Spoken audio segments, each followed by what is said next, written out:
What's going on? What's going on? Just give me a few minutes. Let's wait till we get some folks to join in.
Alrighty, alrighty.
All right, can I be heard? Can I be heard?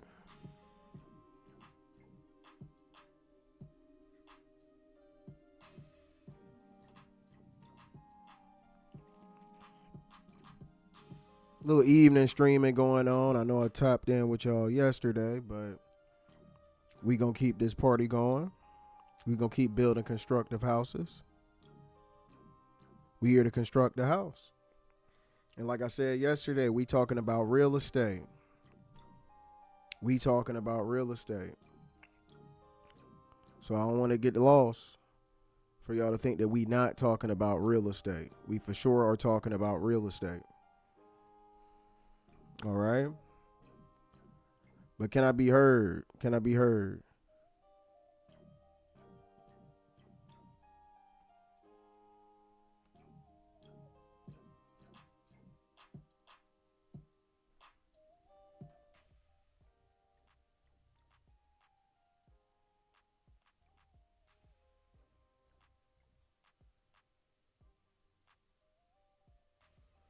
Alrighty. Looks like the audio's good. Sorry about the technical difficulties. I mean, it is what it is. I try to make sure we're always constructive though, nonetheless. So I just wanted to make sure I was set. Audio's good. Everything seems to be working. So let's go ahead and get into it. Let's go ahead and get into it.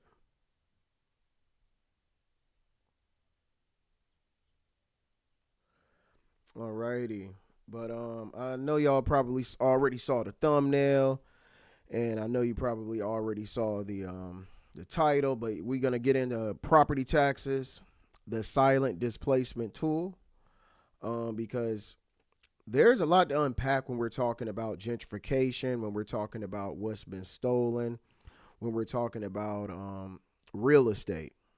They battle over real estate. There's wars over real estate. Policies are drawn up over real estate. Law enforcement enforces based on real estate.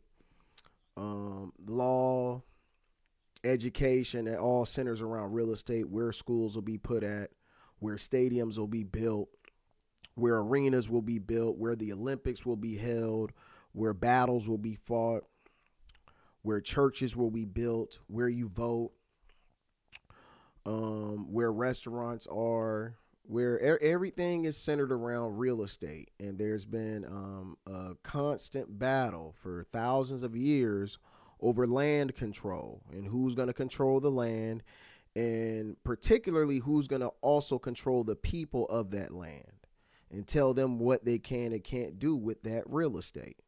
And right now we're in the refinement period of real estate, where they've already gone through the money masters, the powerful classes already began. They've already set the precedent when it comes to destruction and deceit and taking. We already went over Pope Alexander Ben Thuggin VI and his stealing and taking, and all the other money masters that are part of the powerful class that go out of their way to set up policies and deceive people, set up media to confuse you, news outlets to run propaganda, all based around real estate and what they're going to do with the real estate and what they're going to do with the people who are on said real estate. And right now we're the refinement period of that, where now you're just empty vessels and they just direct you where to go and how to think and how to approach things. And you're no longer thinking for yourself. You're not even thinking about the origins of all of the real estate that's been taken. You're only fighting to survive through the day, being able to pay your bills, being able to buy groceries, buy transportation, being able to have adequate housing, adequate transportation, adequate education, adequate health care. That's your priorities right now, the bare necessities. And the money masters have made it so you are no longer thinking about anything other than how to survive. And everybody is operating from a scarcity mindset at this point.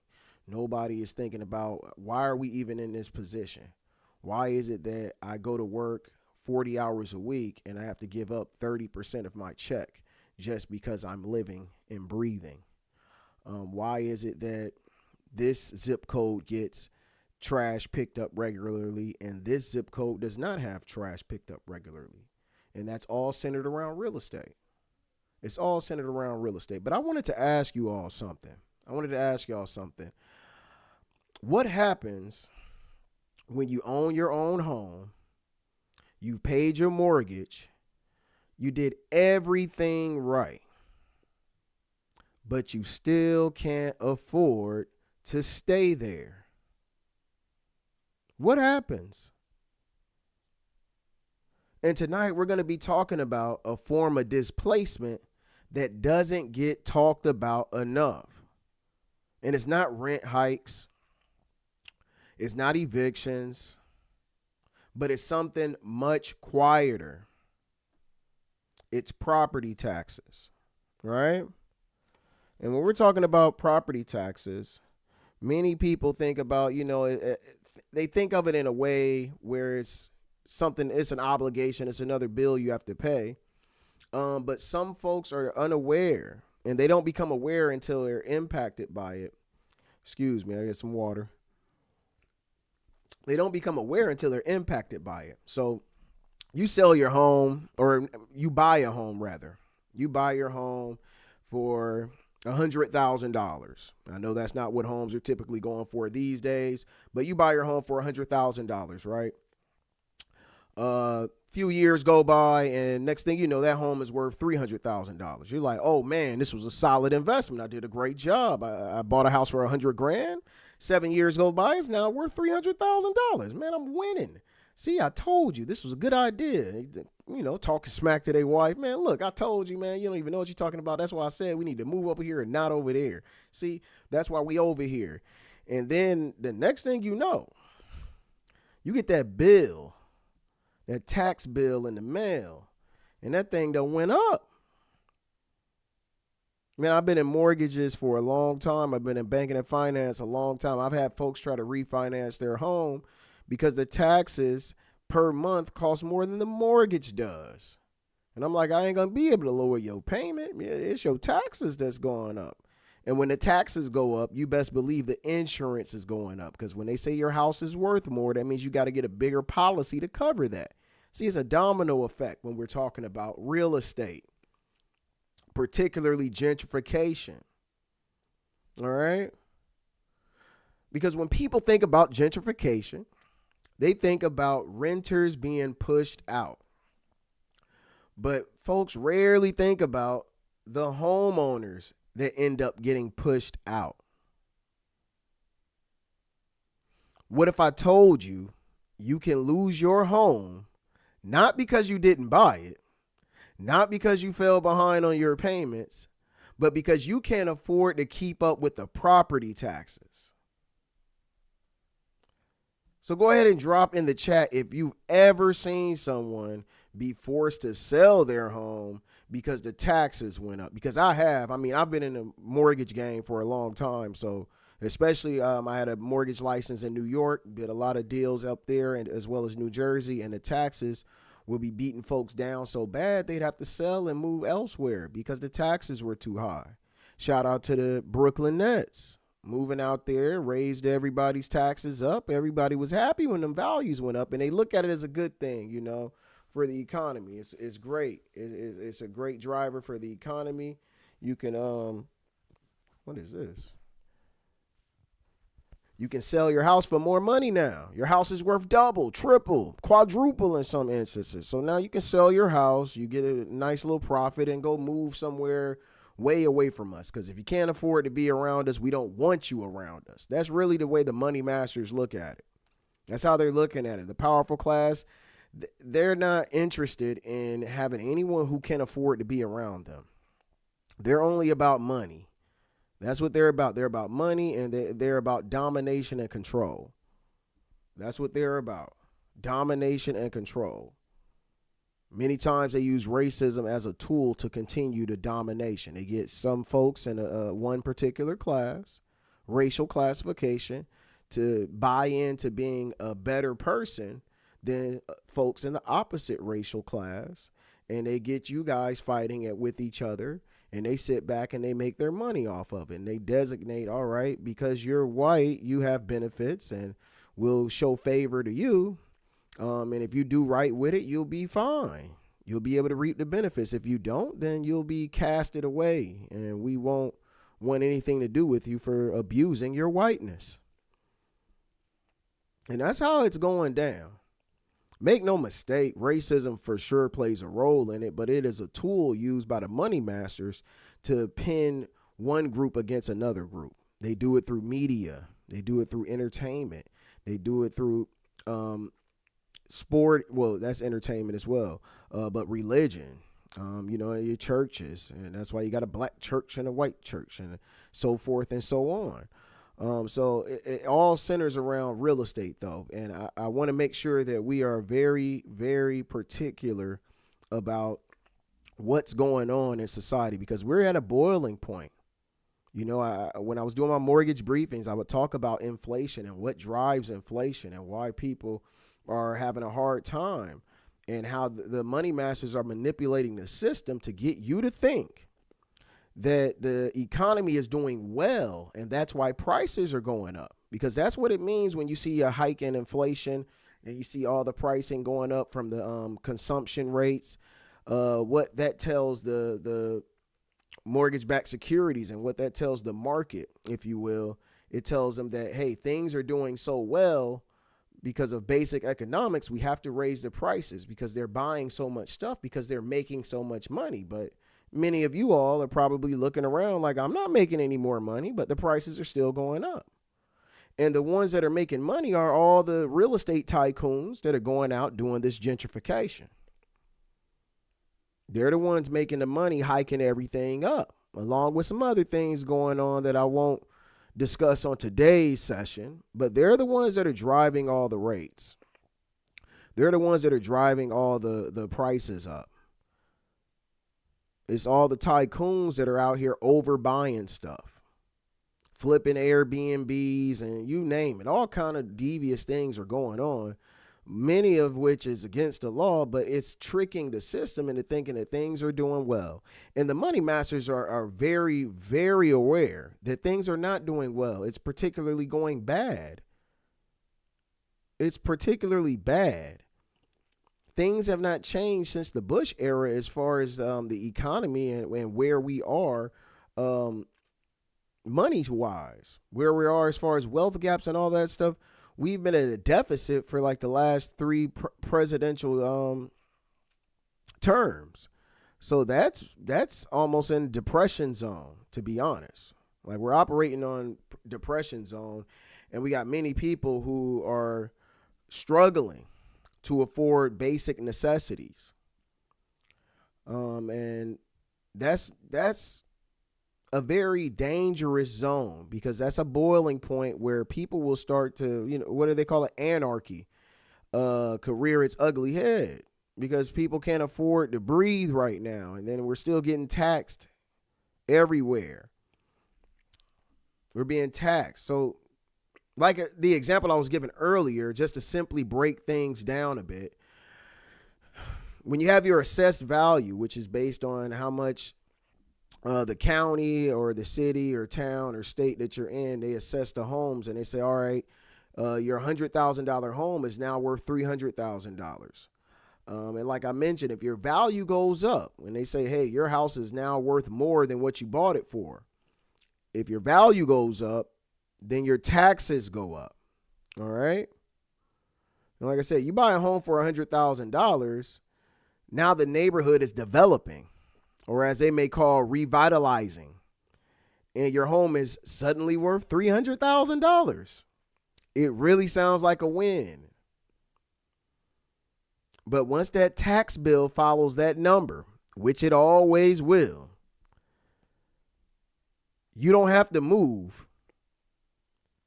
The taxes will move you. Trust me, I've had clients that on the phone with me crying because they don't know what they're going to do. Grown men on the phone with me crying because they have no idea what they're going to do. The brownstone that they inherited from their mom. Shout out to my folks up there in Brooklyn. The brownstone they inherited from grandma, that was passed down as a way to continue to have generational wealth. They can't afford it. The taxes are so high that they can't afford it. They have to sell their home and move. Living in Atlanta, I ran into so many people from up north in New York, and even like myself from Los Angeles, that moved because they've been priced out of their homes. Priced out. Can't afford it. Can't afford it. They have been priced out, primarily due to property taxes. Insurance going up because the insurance is based on the assessed value as well. I don't want to leave insurance out, but we'll be getting to that. There's a science behind my method. So we'll be getting to insurance as well, but those things, they play a role. And if it's someone like myself, I feel like my heritage, my ancestors already paid the price. I talked to you guys yesterday about my great-grandfather who was lynched out there in Little Rock, Arkansas. My grandmother, who's still alive, she's 102, having all her property, hundreds of acres, stolen from her. My family's paid the price. We've paid the tax, and we still have to continue to pay taxes. While the money masters sit back and collect. And everybody's all right with that. Nobody has a problem with it. Nobody's tripping on it. We're all empty vessels, marching to the tune of their beat, doing whatever they tell you. moving like it's iRobot or something. I mean, just falling right in line with the propaganda. Whatever they say on the news, that's law. Whatever they say on a movie, that's law. And you just buy into it. And you do what you say and you work hard and you put your 40 hours in, you put your overtime in, and Uncle Sam takes his chunk. The money masters take their chunk. And you get one vacation a year, and you're busting your neck, and you don't even own anything. And then you fast forward 5 years from now, and you find out that, hey, I can't afford this house. Or even worse, I've paid this house off. Like I have here in the thumbnail, and this has happened. This has happened. I've had family members nearly lose their home that's been paid off because of property taxes.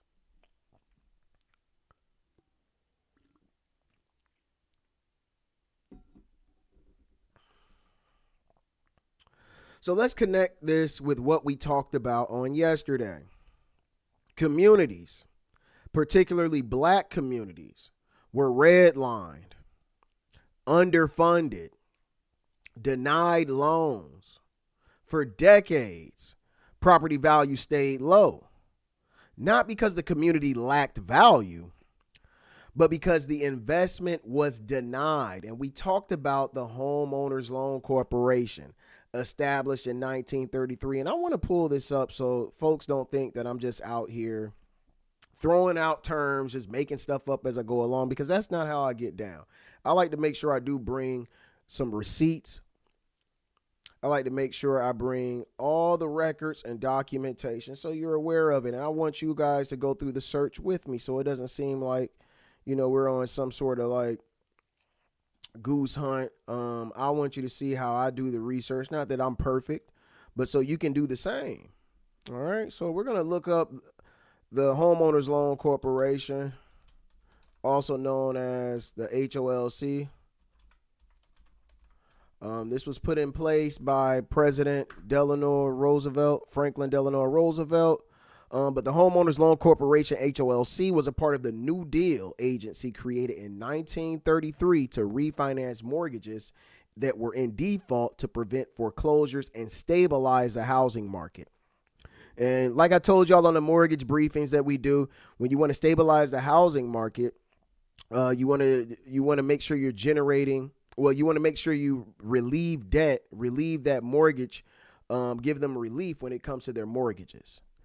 That's how you stabilize that. And a lot of times that's done through extending or expanding your mortgage term. So they were taking these loans out to 15 years and further than that, so people would have a lower payment, and that would give them relief on their mortgages when we're talking about folks who were going through the Great Depression. The thing is, black folks were not allowed to get in on that, even though they owned homes. They weren't allowed to get any of that relief. They were steered away from that. So let's break it down and go through it a little further. So the HOLC was established under the Homeowners Act of 1933 during Franklin D. Roosevelt's administration to address the housing crisis caused by the Great Depression. Its primary goal was to refinance home mortgages for homeowners who were behind on payments, offering long-term, low-interest loans to prevent foreclosures and help families retain their homes. The program was capitalized with $200 million from the U.S. Treasury. Mind you, this is in 1933. So they planned on helping a whole lot of families out in 1933. And it was authorized to issue billions in government bonds to purchase delinquent mortgages from banks. So the banks were getting bailed out back in 1933. This isn't something that started with the George Bush and Obama administration. And they were like, Obama bailed out all of these banks. And they've been doing this for the longest. All right. As you see, nearly 100 years ago, they were bailing out banks, purchasing delinquent mortgages from banks. The government was bailing out banks back in 1933. All right. And this is what I wanted to kind of focus in on. As y'all know, I talk about it with my Behind the Line series, and the Redlining case files, which you can still buy. I think right now I got it going for $5. It's an e-guide. It goes down all the different case files and the banks and lenders today that are still using these same residential security maps to redline in modern time, in real time. And the Department of Justice is bringing folks to court, and I hesitate to say bringing them to justice, but they're bringing folks to court right now to break this down. But the residential security maps, which I call the redlining maps, these were created by the HOLC. It's color-coded maps that assess neighborhood lending risk, incorporating housing, economic, and demographic data. These maps often discriminated against Black Americans and immigrant communities, a practice later known as redlining, which contributed to racial residential segregation and long-term wealth inequality in the United States. And while the HOLC helped many homeowners, its policy also reinforced systemic racial disparities in housing. In housing, again, like I said, we talking about real estate. And I want y'all to lock this in, residential security maps, because these are the redlining maps. Let's see if we can get any pictures of the HOLC. Let me see. Look at these thugs. Thugs, boy. Just out here thugging. Directing black folks away from stuff. Thugging. It's out here thugging, man. It's out here thugging.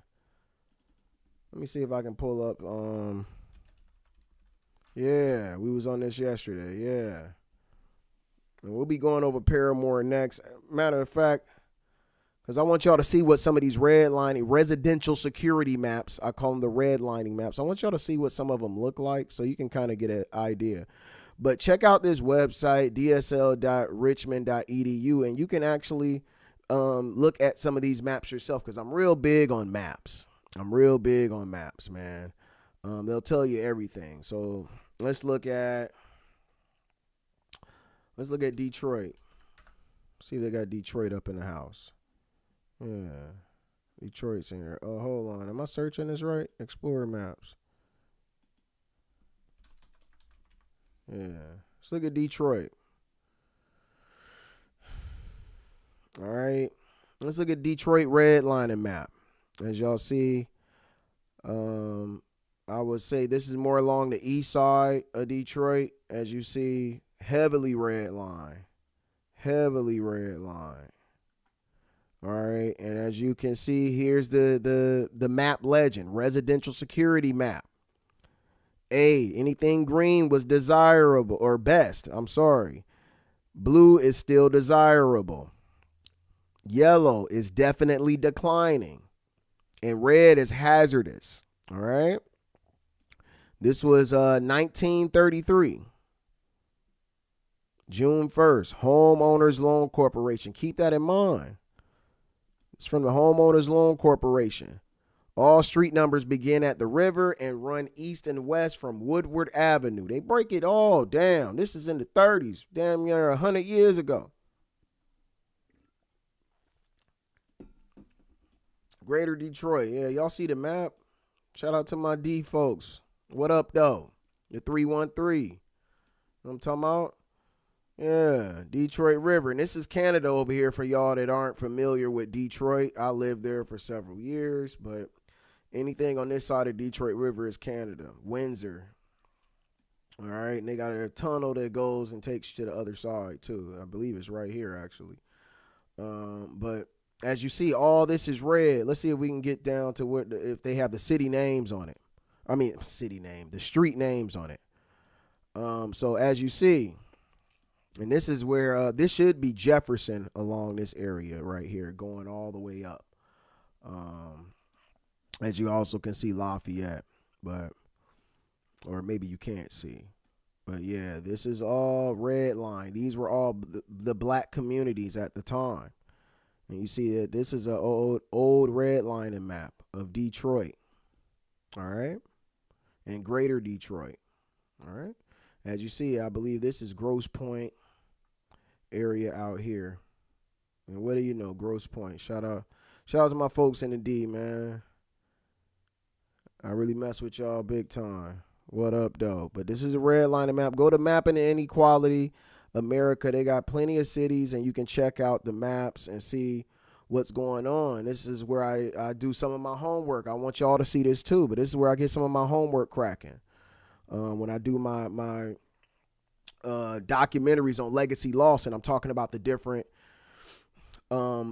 cities that were destroyed due to urban renewal, or as I like to say, urban removal. But like I mentioned, and I won't take my foot off the gas on it, we're talking about real estate.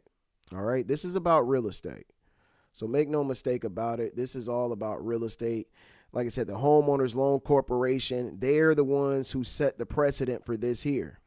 As you can see, make sure you know. Right here, Homeowners Loan Corporation, spearheaded by the president. They drew maps to identify where black folks were at and said it was hazardous. All right. And you can come right here. They give you a breakdown of what's going on. So you can look your city up. Look your city up. Go on here and look your city up so you can see what's going on. So you can see the history, so you can know what's going on today. If you know the history, the origins, you'll know what's going on today. And it's right here. They started drawing maps. The money masters put together maps on every city to identify where the black people were at. Drew red lines around them. And then ran freeways through it and did gentrification through it. This has been going on for a long time. It's not something that you just started seeing now. Don't make no mistake about it. That's not something that you're just now seeing. All right. So we'll look up a few more things, but I wanted y'all to get an idea of that. And that's where I do some of my work. Of course, I go through other articles, but as you see, reading that and going through those different maps, and I don't just use that. I also use the Sanborn insurance maps because insurance companies did a lot of maps, and they're the one. They also partnered with the examiners for the HOLC to help them, and appraisers. They would help them be able to draw up the maps. So that way it was more accurate because the insurance companies had a map of everyone, the Sanborn maps, and sometimes you can get more accurate info there as well. I like to use the redlining maps as well as the Sanborn maps because that'll show more of like the commercial and residential. You get a bigger breakdown of neighborhoods versus just sections. So there's a lot of homework that goes into putting together those documentaries, but I enjoy them and I enjoy going over the history and sharing it with folks because if only one receives it, then that's a victory, because there's a lot of folks that have no idea what a redlining map looks like. They have no idea what redlining even is. Some have heard of it, but they don't really know what it is. They just heard of it. Yeah, that's something that was doing black people bad like all the other stuff, but they don't know what it means. They don't know the significance behind it. They don't know how it still impacts them today. And it impacts folks right now. And the reason I bring it up is because it is completely the foundation of what's going on right now. Like I mentioned, black communities were redlined, underfunded, denied loans. That's all based on those maps right there. Then they ran freeways through it and used eminent domain because they said, hey, this map says where you're at is hazardous. This map is hazardous. So we need this real estate. Like I did on the Sugar Hill documentary. And we had the lady who was from the community and they said, we need this corridor. We need this corridor. So they're just running stuff through in Savannah and Yamacraw. We need this corridor.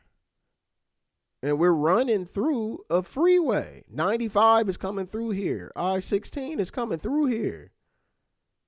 That's what's happening, whether you want it to or not.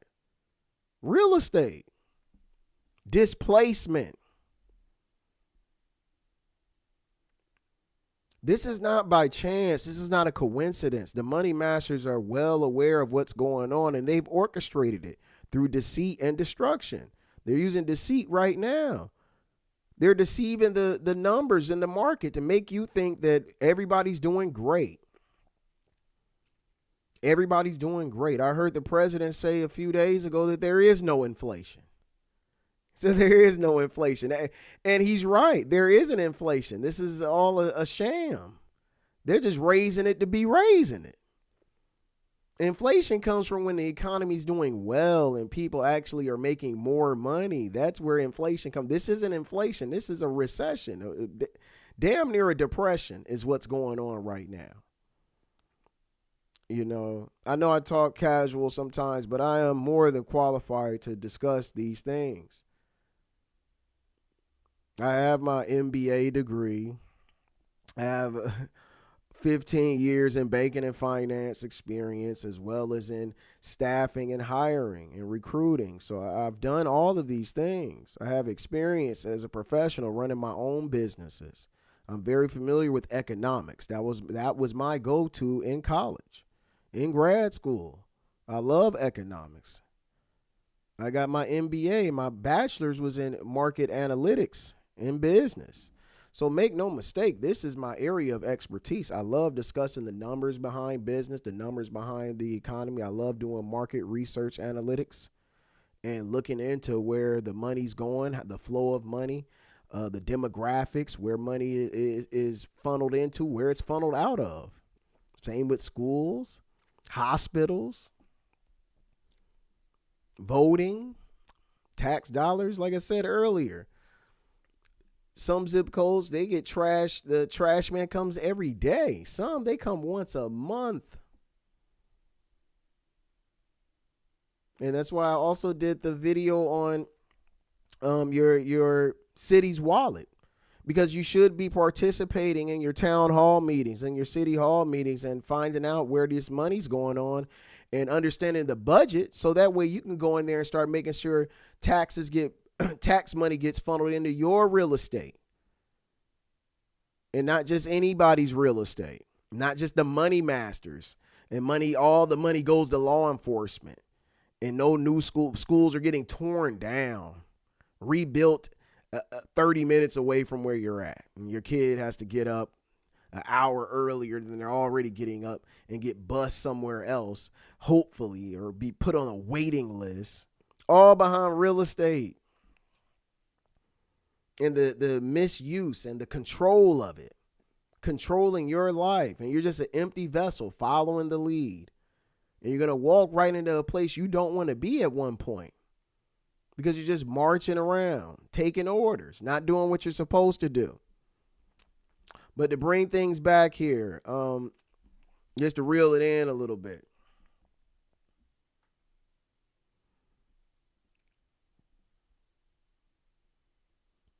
When developers arrive, that's when new construction begins. That's when the wealthier residents move in. And a perfect example is Atlanta.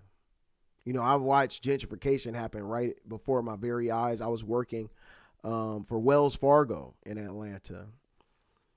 I've worked for other banks up there too, but I'll mention Wells Fargo. They're a big wig up there, and I would go to some of the meetings, or rather the conferences they would have, and they'll throw up a big map on what's going on in different zip codes and where we need to be putting boots on the ground at.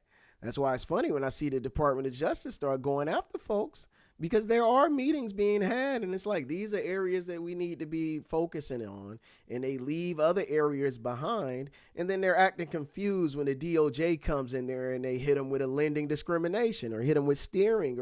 What do you think's gonna happen? They're aware that these meetings are happening, these conferences are happening, and they see the neglect.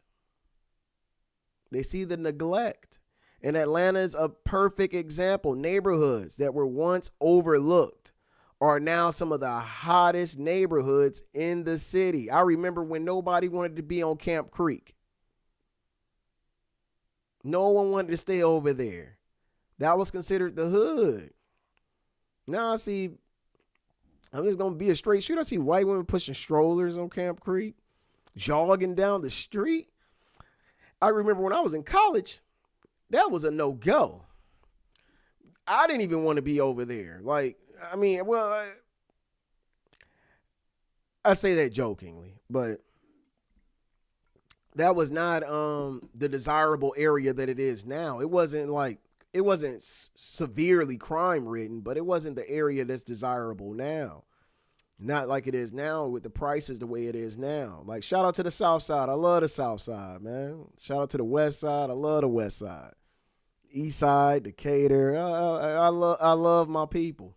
Even if my people don't love me back like that, I still love y'all anyway. I'm doing this because I love y'all. I ain't getting paid off of this. I don't get paid for none of them Legacy Lost documentaries. 10,000 views and 9,000. I don't get paid off of any of that. I get paid off none of it. I still love y'all, man. I do this for y'all. We need this information being pushed out more and more and more. We need to understand the land that was taken. We need to understand how to obtain loans, how to obtain financing. Even if you don't utilize it, you need to understand it so you can know if you're being treated appropriately, adequately, or if you're being mistreated. Because you'll find out a lot of times you're being mistreated. There are a lot of laws that give you a lot more control than a lot of lenders and banks will lead you to believe. And that's the actual factuals that they don't like to discuss.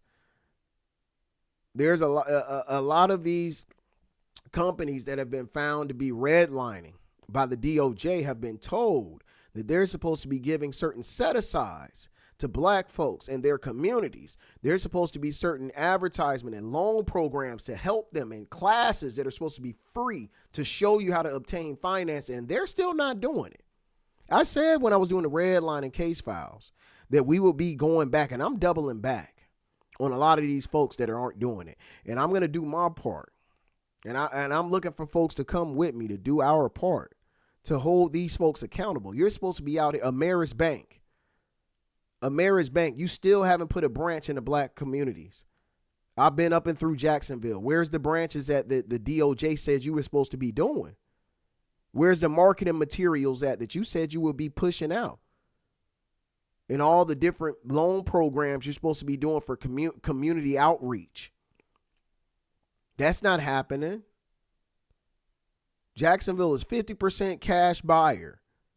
That means they're not passing out loans. That means real estate tycoons are developing out there.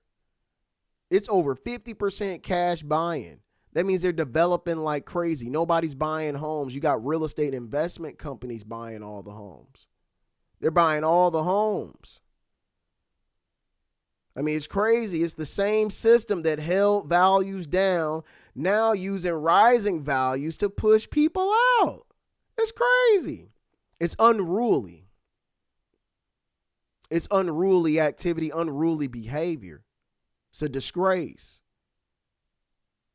You held down the values on the north side of Jacksonville where the black folks live. You held down the values in Camp Creek and in Bankhead on the west side. You held these values down in Cascade. You held in Martin Luther King. You held these values down. You held the values down, money masters. Now you rising the values, rising the taxes, and pushing out the folks who built these communities. Because you know they won't be able to afford the taxes. And you're making it like it's a win-win. Oh, well, if the values go up, you can sell your house for more. You can sell it to me for more, and I can take your real estate from you. See, like I mentioned on the previous session that we were doing, it's about controlling your land. You don't even see that they're putting policies in place. They're doing silent displacement. Silent displacement. They're doing silent displacement, and you can't even see the silent displacement they're doing right now. Right now. Drawing up policies. They're drawing up policies. They're raising up the values by buying so many homes, and they're only dealing with each other. They're only dealing with each other. All the tycoons, they're dealing with each other. They're driving the values up. They're making it with the confusion by illusion to you. They make you think that this is a good thing.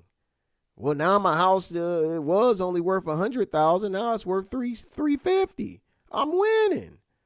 And then you can't afford the taxes, so you got to sell and move out.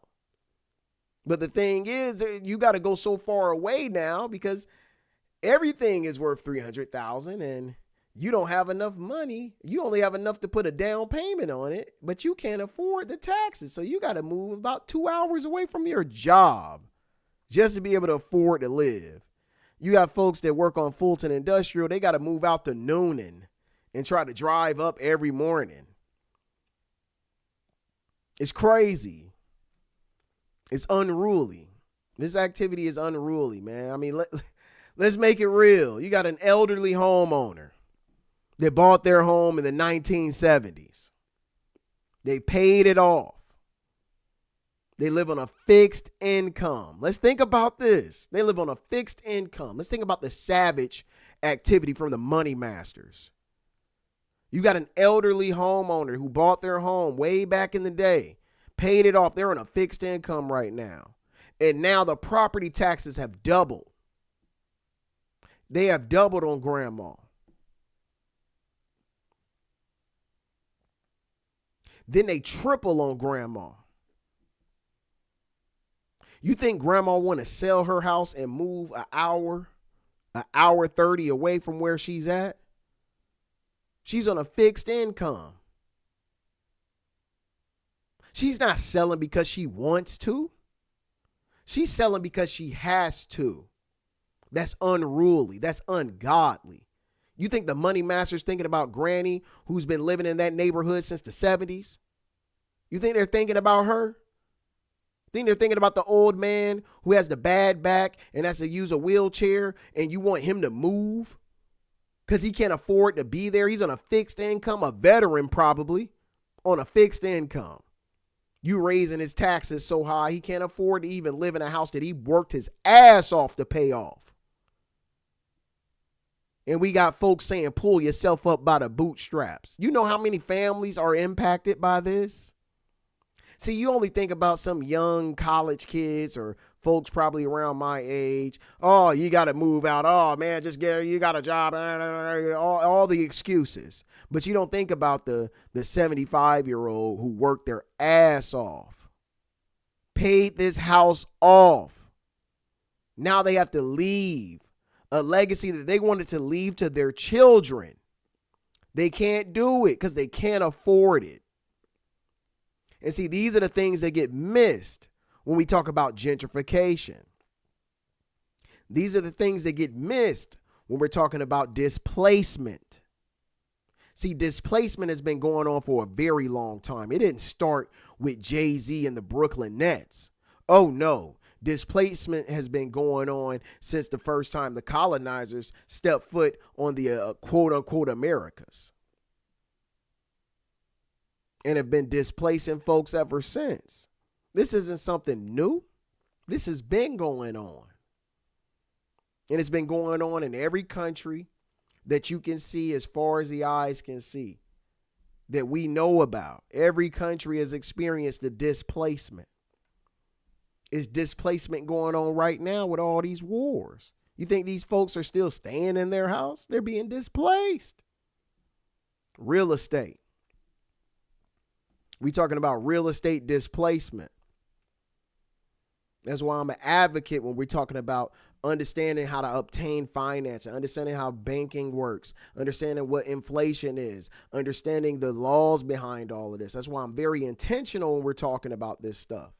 I'm not just going in circles and circles as some, and not many has told me that. I actually get a lot of great feedback, but I've heard like I'm trying to follow where you're headed with all this. And it's like, for me, it's crystal clear. It's like, man, I'm talking about all the displacement in real estate. I want you to understand what's going on so you can know how to equip yourself.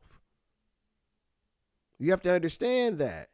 But like I said, people think about, your working class folks getting pushed out, but they don't think about grandma who's getting pushed out. They don't think about grandpa who's getting pushed out. The handicapped folks who are on a fixed income that get pushed out. Don't think about any of them. They're not even considering them. They can't afford. They're on a fixed income. You think they can afford to pay raising property taxes that quadruple, triple, double No.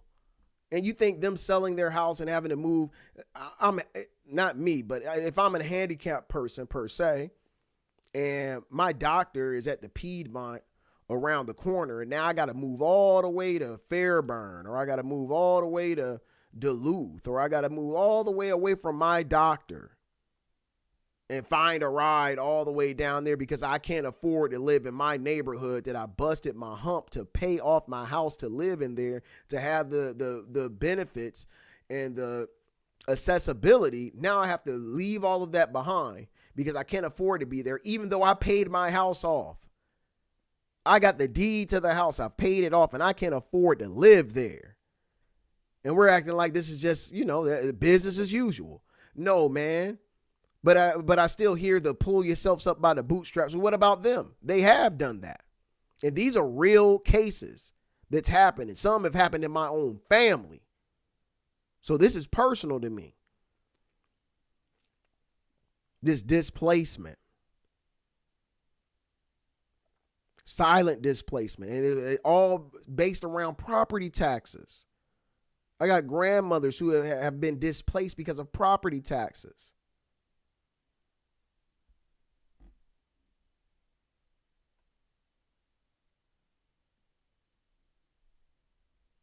See, this isn't just gentrification or gentrification as you see it in your head, a picture that pops up of developing and condos and high rises and people got to leave because they bulldoze in the old projects. No, this is tax driven displacement. And here's the part people miss. You don't need to evict someone if you can make it unaffordable for them to stay there. Now, I know you might be wondering, why isn't there protection for these folks? Some places, they offer things like homestead exemptions, tax caps, senior freezes. But here's the issue. Many people either don't know about them or don't qualify for them. Or even if they know and qualify, they still can't keep up because those aren't good enough. When your taxes are quadrupling, the senior freezes still don't freeze enough. You see what I mean? If you live in an area that they're starting to say is now going to be desirable and it was once hazardous, where you were maybe paying $200 a year and you're on a fixed income and you're only making $4,000 a month. Now the next thing you know, oh yeah, we're going to need $4,000 a year. And it's like, well, it's a senior freeze. Everybody else is paying $7,000, but we need you to pay $4,000. This is your cap. And you're like, man, I've been paying $200. $4,000 a year is a lot for me. I'm on a fixed income. I can't afford it. You pricing them right on up out of there. It's still happening. And that's the thing people don't understand. Is it still happening? Oh, well, I'm sure that doesn't impact that many people. Yes, it does. Why do you think the government even brings it up in the first place? They're well aware of the people that's impacted. There's folks out here being impacted by property taxes right now. Thrown out their house, having to move out their house. House that they paid for getting auctioned off because of all the developing going around. We got folks that come out here and they praise these new stadiums and new arenas. And some grandma is moving out of their house, living on the corner. They may not have any relatives. They're 80 years old. They can't go to their mom's house. Their children may be passed. They may have not had any children. Someone that is 80 is not uncommon for them to have a 60-year-old son that's no longer here or unable to support them. So what are they going to do? They're living on the streets. They're living on the streets. So even when the policies exist, they don't fully stop displacement. They just slow it down. That's it. They don't stop displacement. And they're not going to stop displacement because this country was founded on displacement. It was founded on displacing the indigenous peoples of this land. Renamed it the whole nine. Said it's their real estate. Let's talk about it. Do you think rising property values are always a good thing? Do you think that? Look, I'm in mortgages. I've been doing banking for a long time. And I'm here to tell you, it's not always a good thing. I understand it's part of the game. I understand that, hey, I was born into this mess, so I have to operate within it to a certain degree to be able to even move and maneuver, because that's the way it's been set up by the powerful class, by the money masters. That's how they set this thing up. You think I want to be moving like that and want to be a cog in the wheel of the system of oppression? Absolutely not. But do you think rising property values are always a good thing? No, I don't. Not always. I just gave you an example of how that isn't a good idea. Would you want your home value to double if your taxes doubled too? I mean, how many folks would be like, oh, yeah, man, I love for my property value to go up and I want my taxes to go up too. Like, if you had a choice, you're going to be like, no, I want to pay more taxes. Do you think there should be stronger protections for long-time homeowners? See, property taxes are often seen as just a part of home ownership. But in reality, they can become a pressure point. Trust me, I know. They can become a pressure point. You don't always lose your home in a crisis. It's not always folks that just don't want to pay their bills. It's not always folks that get behind on their mortgage. Sometimes it's folks that get behind because the property taxes have skyrocketed on them.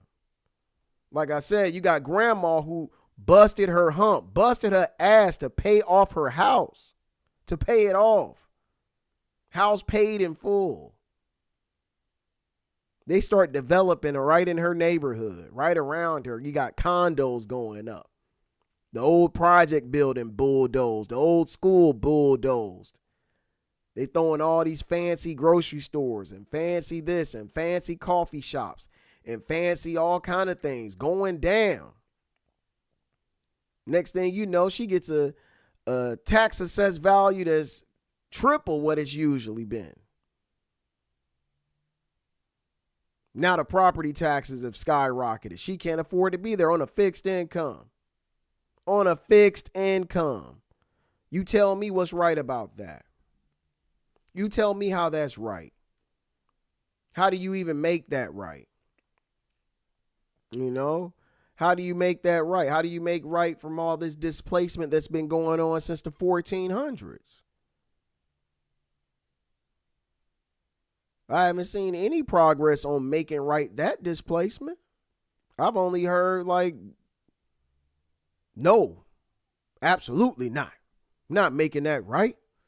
So what are we doing here? Everything's for the taking?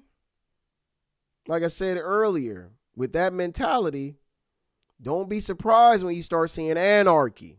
When the people start becoming unruly, when the people no longer want to be displaced anymore, when people get sick of it, when they get tired of it, when they're ready to do something about it. Remember, the answer was no. The answer was screw off. The answer was get out of here. The answer was we're not going to stop displacing you. We're going to keep moving you around as much as we can. That's been the way it's been going on since its inception, and I don't see anyone trying to stop it. Matter of fact, I see people still doing deception. And when I say people, I'm talking about the powerful class, the money masters. They're still running the deception play where they're deceiving and destroying.